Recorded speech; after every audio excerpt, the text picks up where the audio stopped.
নমস্কার বন্ধুরা, আমার রান্নাবান্না চ্যানেলে আজ আমি বানাবো শিম আলু দিয়ে ট্যাংরা মাছের ঝোল। এই শীতের দুপুরে এই জ্যান্ত ট্যাংরা মাছের ঝোল গরম গরম ভাতের সাথে খেতে অপূর্ব লাগবে। আর বানানোর পদ্ধতি একদমই সোজা। আমি খুবই কম মশলা দিয়ে রেসিপিটি বানাবো। তোমাদের রেসিপিটি সম্পূর্ণ দেখার অনুরোধ রইল, আর দেখে ভালো লাগলে একটি লাইক, শেয়ার আর সাবস্ক্রাইব করে দেবার অনুরোধ রইল। আমি এখানে ট্যাংরা মাছ বেশ ভালো করে বেছে ধুয়ে নুন আর হলুদ গুঁড়ো মাখিয়ে রেখে দিয়েছি। তবে ট্যাংরা মাছ ভাজার সময় ভীষণ ফোটে, তোমরা চাইলে এখানে কাঁচা সর্ষের তেলও মাখাতে পারো, আমি দেইনি। আর তার সাথে আমি এখানে সিম আর আলু কেটে নিয়েছি। সিমের আঁশ ছাড়িয়ে, সিমের যে সাইডে আঁশ থাকে আঁশগুলোকে ছাড়িয়ে একটু ছোটো ছোটো করে সিমগুলোকে কেটে নিয়েছি। একদম কচি নরম সিম আছে, আর তার সাথে নতুন আলু খোসা ছাড়িয়ে একদম পাতলা পাতলা করে কেটে নিয়েছি, লম্বা করে কেটে নিয়েছি। এরপরে এই মাছের ঝোলের জন্য মশলা বানিয়ে নেব। এর জন্য মিক্সার গ্রাইন্ডারের বাটিতে আমি বেশ খানিকটা ধনেপাতা দিয়ে দিলাম। আর এখন তাজা ধনেপাতার সময় যে কোনো রান্নায় ধনেপাতা দিলে খেতে বেশ ভালোই লাগে। আর তার সাথে এক কোয়া রসুন দিয়েছি, যেহেতু আমি বেশি রসুন দেবো না, কেননা সিমের যে একটা বুনো গন্ধ আছে সেটা কাটাবার জন্য এক কোয়া রসুন দিয়েছি। সাথে বেশ খানিকটা টমেটো দিয়েছি, টমেটোর পরিমাণটা এখানে বেশি দিয়েছি। আর ঝালের জন্য দুটো কাঁচা লঙ্কা দিয়েছি। ঝালটা তোমরা তোমাদের নিজেদের রুচি অনুযায়ী দেবে। আর তার সাথে আমি ছোটো চামচের 1 চামচের মতন আমি কালো জিরে দিয়েছি। কালো জিরে খুব বেশি দেওয়া যাবে না, কালো জিরে এখানে জাস্ট গন্ধ হবে। কালো জিরে বেশি দিলে কালো জিরে ঝোলের স্বাদ তেতো হয়ে যেতে পারে। অল্প জল দিয়ে এবার সমস্ত মশলাগুলোকে বেশ ভালো করে মসৃণ করে আমি পেস্ট করে নেব। এরপর ট্যাংরা মাছগুলোকে প্রথমে ভেজে নেব। এর জন্য কড়া বেশ ভালো করে গরম করে নিই। কড়াতে পরিমাণ মতন তেলও বেশ ধোয়াটা গরম করে নিয়েছি। এবার নুন হলুদ মাখানো ট্যাংরা মাছগুলোকে কড়াতে দিয়ে বেশ ভালো করে এপিট ওপিট নেড়ে চেড়ে নেব। আর ট্যাংরা মাছগুলোকে বেশ হালকা লাল লাল হয়ে ভাজা হয়ে এলে সমস্ত মাছগুলোকে আমি কড়া থেকে উঠিয়ে রেখে দেবো। মাছ আমি খুব কড়া করে ভাজবো না, যেহেতু জ্যান্ত মাছ খুব কড়া করে ভাজলে খেতে ভালো লাগবে না, তাই একটু হালকা হালকা লাল লাল হয়ে ভাজা হয়ে এলে মাছগুলোকে কড়া থেকে উঠিয়ে রেখে দিলাম।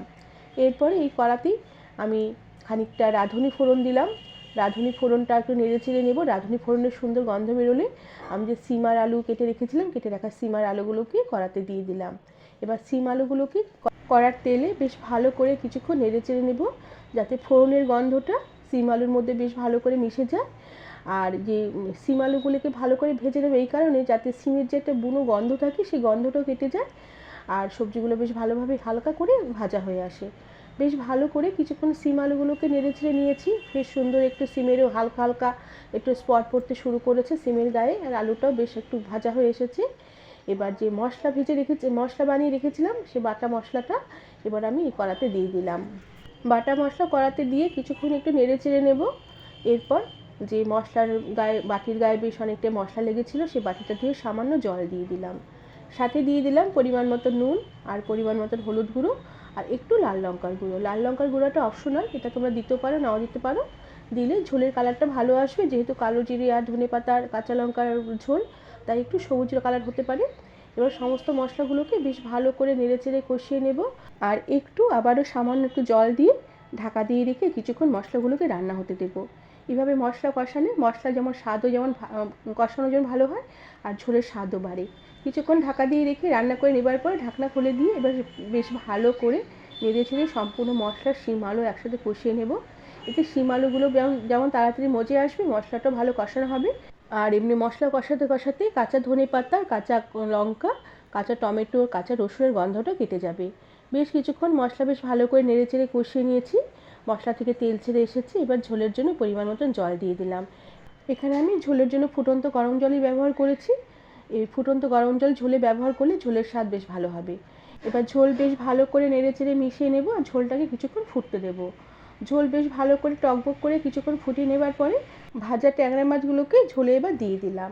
এবার ঝোলের মধ্যে মাছগুলোকে বেশ ভালো করে কিছুক্ষণ হালকা হাতে নেড়ে চেড়ে নিয়ে একটা চেরা কাঁচা লঙ্কা দিয়ে দিলাম। এতে ঝোলে বেশ কাঁচা লঙ্কার গন্ধটা স্বাদ অনেকটাই বাড়িয়ে দেবে। এবার গ্যাসের আঁচ একটু কমিয়ে দিয়ে মৃদু আঁচে ঢাকা দিয়ে রেখে মাছের ঝোল কিছুক্ষণ ফুটতে দেবো।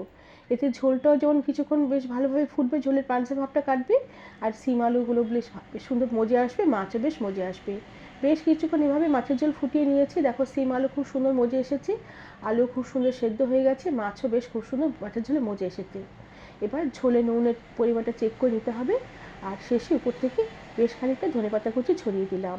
ধনেপাতা কুচি ছড়িয়ে দিয়ে বেশ ভালো করে নেড়ে চেড়ে মিশিয়ে নিয়ে গ্যাসের আঁচ বন্ধ করে দিয়ে ঢাকা দিয়ে রেখে কিছুক্ষণ স্ট্যান্ডিং টাইমে রেখে দেবো। এরপরে এই ট্যাংরা মাছের রেসিপিটা আমি সার্ভ করে দেবো। বন্ধুরা, আমার আজকে এই শিম আলু দিয়ে ট্যাংরা মাছের ঝোলের রেসিপিটি তোমাদের কেমন লাগলো আমাকে তোমরা কমেন্ট করে জানাবে। আজ তাহলে আসি, পরে আবার একটি নতুন ভিডিওর সাথে দেখা হবে। ধন্যবাদ বন্ধুরা।